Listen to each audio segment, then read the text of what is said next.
Assalamualaikum warahmatullahi wabarakatuh. Gimana kabarnya anak-anak?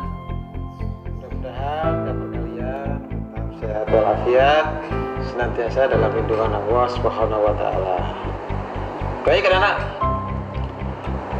pada kesempatan ini Pak Anam akan melanjutkan materi kita tentang kisah Nabi Hud alaihissalam beserta kaumnya, yaitu kaum Ad. Di pertemuan yang kedua, yang pertama kan Pak Anam membahas tentang kisah Nabi Hud. Yang kedua, Pak Anam membahas tentang musibah atau azab yang diberikan oleh Allah Subhanahu wa Ta'ala kepada kaum Ad, karena kaum Ad adalah orang-orang yang tidak bersyukur serta menyembah berhala dan tidak mau mengikuti ajaran Nabi Hud alaihi salam. Baik, nah pada kesempatan ini, pada pertemuan yang ketiga ini, Pak Anam akan memperdalam materi tersebut dengan mengambil hikmah atau keteladanan yang bisa atau yang harus kita contoh dari Nabi Hud alaihi salam tersebut. Ada beberapa hal atau ada 4 hal minimal keteladanan yang bisa kita ambil. Kita lihat yang pertama, yaitu kita harus selalu sabar dalam menghadapi cobaan. Kenapa kita harus sabar dalam menghadapi cobaan? Bila tidak, kita khawatir kita akan mendapatkan azab dari Allah Subhanahu wa Ta'ala. Jadi kita harus senantiasa sabar dalam menghadapi cobaan dari Allah Subhanahu wa Ta'ala. Yang kedua, keteladanan yang bisa kita ambil dari kisah Nabi Hud adalah bahwa waktu itu Nabi Hud itu senantiasa mengajak kaumnya, kaum Ad, untuk senantiasa bersyukur kepada Allah dan mau bertaubat serta menyembah Allah, tidak menyembah Tuhan-Tuhan yang lain atau tidak menyembah berhala. Nabi Hud dengan sabar memberikan nasihat, dengan sabar mengingatkan kepada kaumnya. Nah, buat kita, buat kalian itu harus senantiasa menasehati bila melihat ada teman kalian yang salah. Caranya bagaimana? Ya harus dengan sabar dan penuh kasih sayang, tidak boleh memaksa atau tidak boleh putus asa. Adapun keteladanan yang bisa kita ambil atau yang kita bisa terapkan dalam kehidupan sehari-hari adalah senantiasa bersyukur kepada Allah supaya Allah tidak marah, supaya Allah senantiasa menambah nikmatnya yang telah diberikan kepada kita.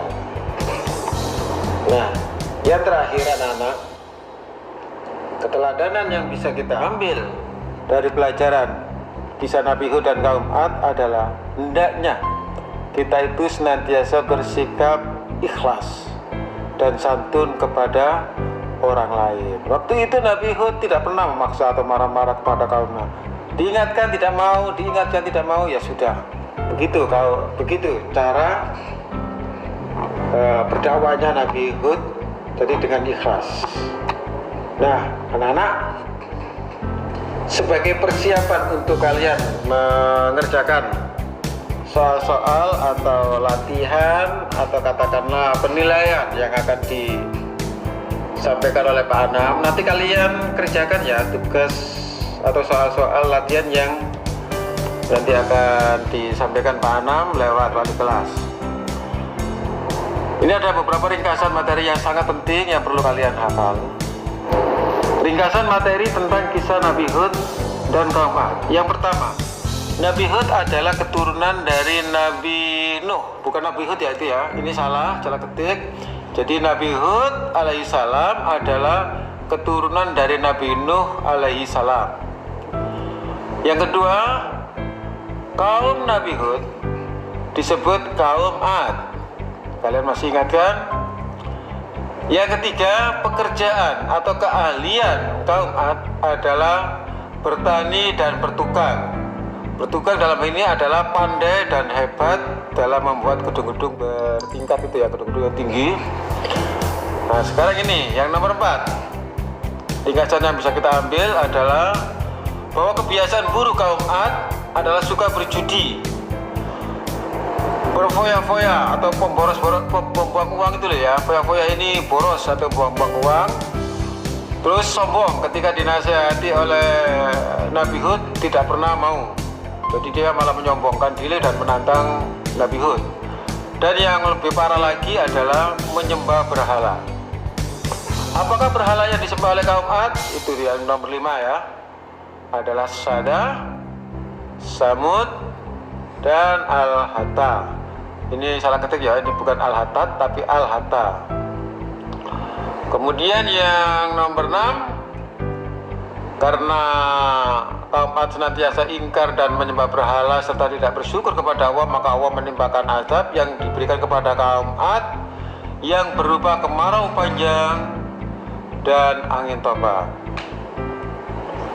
Kemudian yang nomor 7, Nabi Hud alaihi salam wafat pada usia 472 tahun di Hadratul Makkah.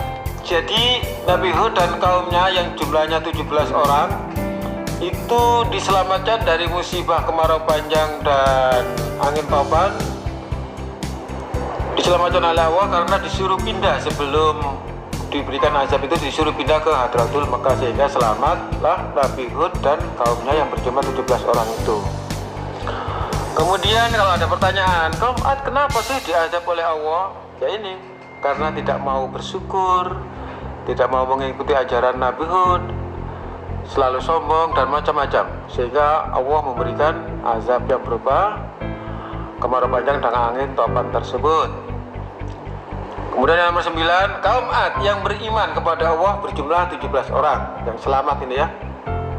Dan yang terakhir anak-anak, kita harus selalu meneladani sifat-sifat, itu salah ketik ya, sifat-sifat yang baik dari kisah Nabi Hud alaihissalam dan kaum Ad. Saya kira itu anak-anak ya, saya kira itu pertemuan pada hari ini. Setelah ini kalian akan mengerjakan soal-soal yang akan disampaikan oleh Pak Anak. Terima kasih. Assalamualaikum warahmatullahi wabarakatuh.